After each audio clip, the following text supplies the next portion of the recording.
And welcome to Prakash Vidyalaya, my dear students of class 6. I am Ramanus Behra, your social science teacher, and today we are going to do chapter 4 of geography, that is maps. Quite an easy chapter. It's interesting. It's like an adventure to study maps, go into maps, just dive into the maps and understand what different sort of things we study on the maps. Maps reveal a lot of things. Map explain you a lot of things about a particular place and everything. It is a map that the people study and understand what sort of physical features are there. What is the geographical features, what sort of forest, what sort of area that is, where is the temple, where is the building, where is the bridge. Everything can be understood just by looking at a map. So maps are really wondrous and an adventurous thing. Let us see, what are maps? Map is a representation of the earth's surface or its part drawn on a flat surface according to scale. You know what a globe is. Globe is a three-dimensional model of the earth, whereas a map is a flat representation. You must have seen the maps in your atlas books. They are flat representations of the earth's surface or a part of a surface of the earth or a part of a picture. I think most of you are acquainted with the Google Maps. When you want to visit some place, you search in your mobiles. Nowadays it has become quite a day-to-day life, and it's very easier to locate a place when you move on the Google Maps. And when the Google Map is shown, you just have to magnify it to understand. The moment you try to enlarge it to see where a particular place is, generally that is the flat representation of a map. Maps are of different kinds. Physical maps, political maps, thematic maps. Just be clear, political maps, physical maps and thematic maps. Physical maps show you natural features. The physical features where there are mountains, where rivers, and then plains, plateaus, oceans, seas. These things are all marked in a physical map. A political map has the boundaries of the states, countries and continents. They mark you the states, cities, towns, villages in a political map. Whereas thematic maps show some specific information, which is more relevant to what when you become more adventurous. They show you the roads, the rainfall of an area, the relief structures, industries, soil, etc. So these are the three major categories of maps: physical maps, political maps and thematic maps. Content or components of the map. What does the maps contain? Let us see. Maps show us distance from one place to another, and this distance are given in a particular scale. Like 1 kilometer is equal to 1 centimeter, because the whole kilometer cannot be drawn on a map. So map is a condensed form of a given plan of an area. So 1 centimeter represents 1 kilometer in real. That's why a scale is given.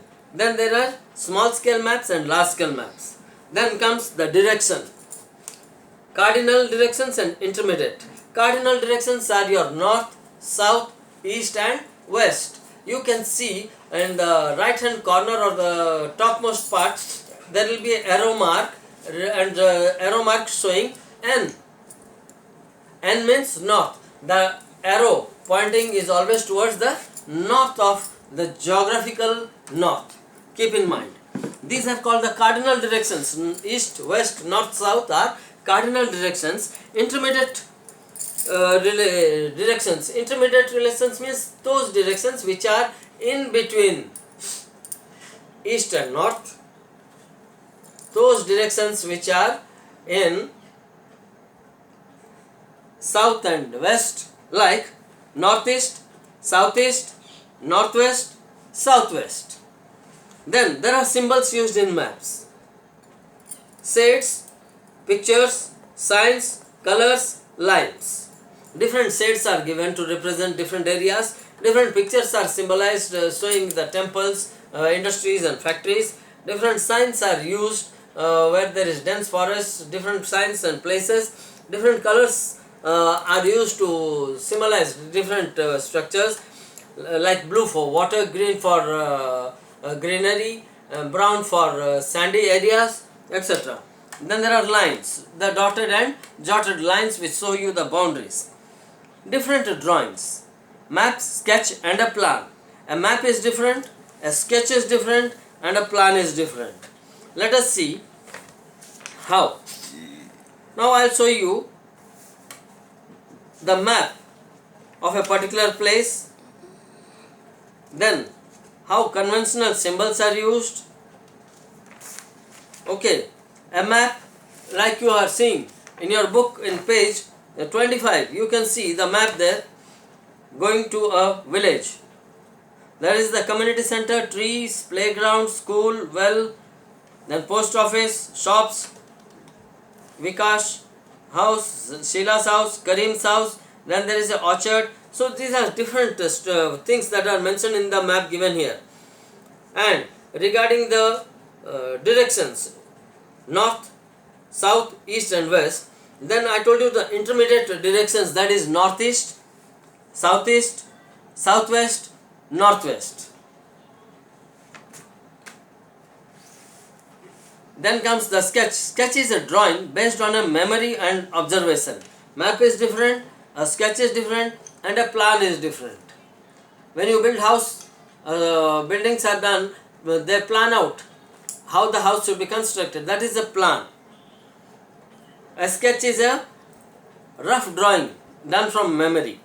And a plan is a representation of the drawing of the surface. Map is a representation of a drawing on the surface. I hope you all understood these three different kinds. What is a map, what is sketch and plan, different components of map and the different kinds of map, that is physical, political and thematic. Thank you children. Hope you all understood here.